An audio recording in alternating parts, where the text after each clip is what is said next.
Hey, Emily here. Happy fall, y'all. It's been a minute since I've had a Carline confession. No specific reason for that. Just things have been a little different past couple of weeks, but I'm here today to talk about a touchy subject. Those are fun, right? So I finally made it to the infamous Antique and Uncle Junk's store in Thompson, and I like books. Okay, I like books a lot, and I bought this one, the biggest book I could find. It's the Lincoln Library of Essential Information.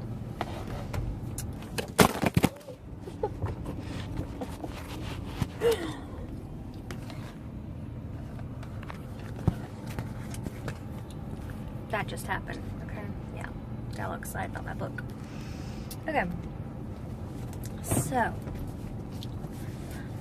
I'm so eager to get in this book, right? Got it today. And I'm kind of just sifting through it. It's got tabs on it, you know. Of course, I end up going to the miscellaneous section. And I open up to superstitions. And as we know, Halloween is upon us, soon to be. And this is a beloved holiday, I guess you would call it. But holiday actually means holy day, from what I've read. And there's really nothing holy about it. So we can say, well, it's all in fun and games and we're not doing anything demonic, but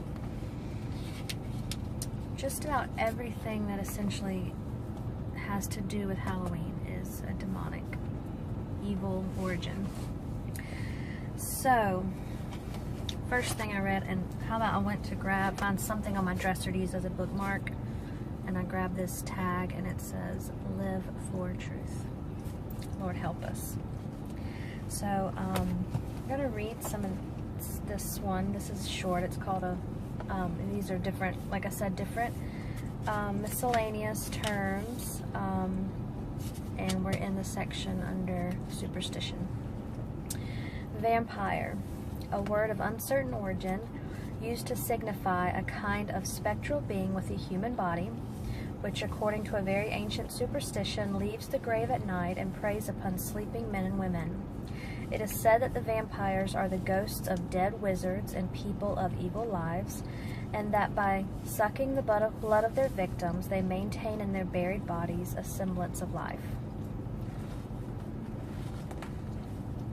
I know all this stuff is like so adored and praised, but when we get down to the origin, it is said that they are the ghosts of dead wizards who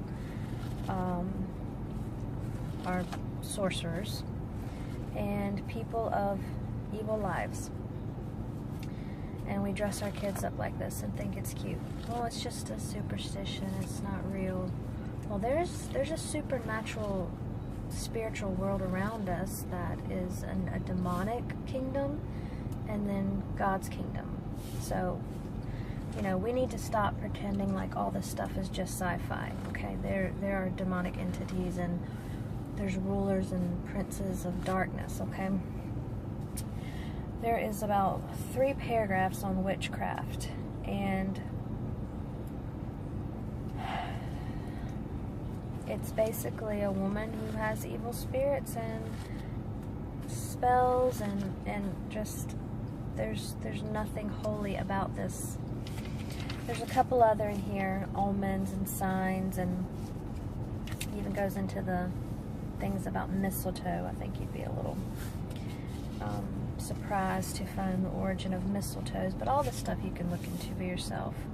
I just have to challenge myself because it's so hard to unplug from the worldview and world systems and what we have been taught in the secular world is okay and normal, and realize that a lot of it's not. It's not pleasing to God, And if we want to be the light of the world, we can't be involved in all of these superstitious, demonic, evil practices. And not that we're out there conjuring up ghosts and things like that, but we have to be mindful of what we include ourselves in. So I know there's verses all through the Word that warns against sorcery, casting of spells. Do not conjure up spirits and familiar spirits and such things. And some people just love it. They just eat it up. They love gory, and because it's just make-believe, right? But what we have to understand, like I said, is there are powers of darkness.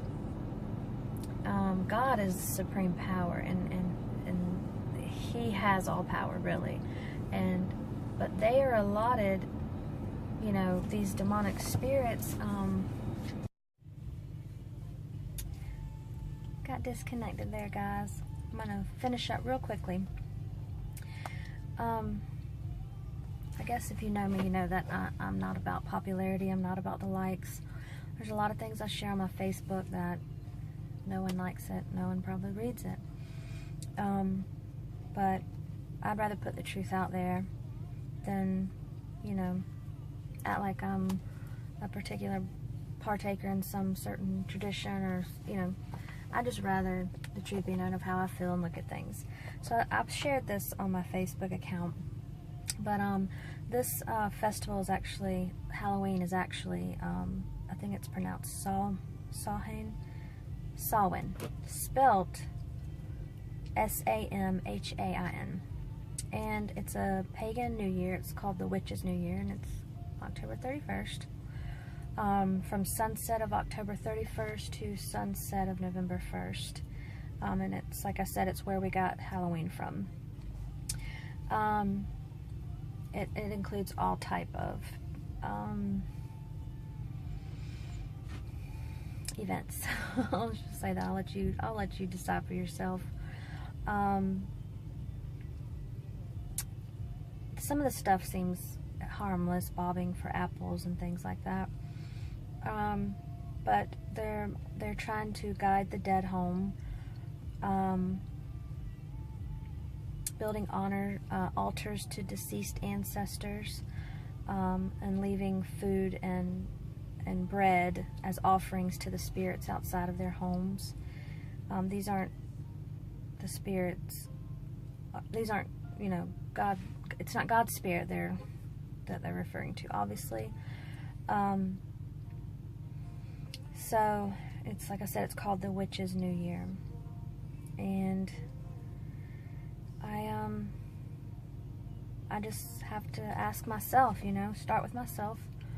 My parents, we went out to eat on Halloween, and I didn't really feel deprived as a child, but,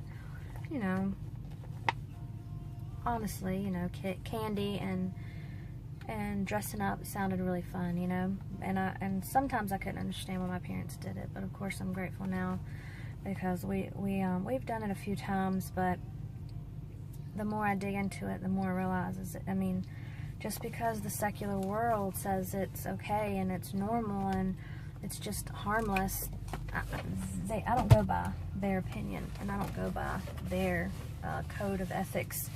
I want to leave you with a scripture, 1 Thessalonians 5:22. Abstain from evil, shrink from it, and keep aloof from it, in whatever form or whatever kind it may be. So I'll just leave that with you. I pray that you're blessed, and that you're always encouraged, and get in the Word, and let the Word encourage you, because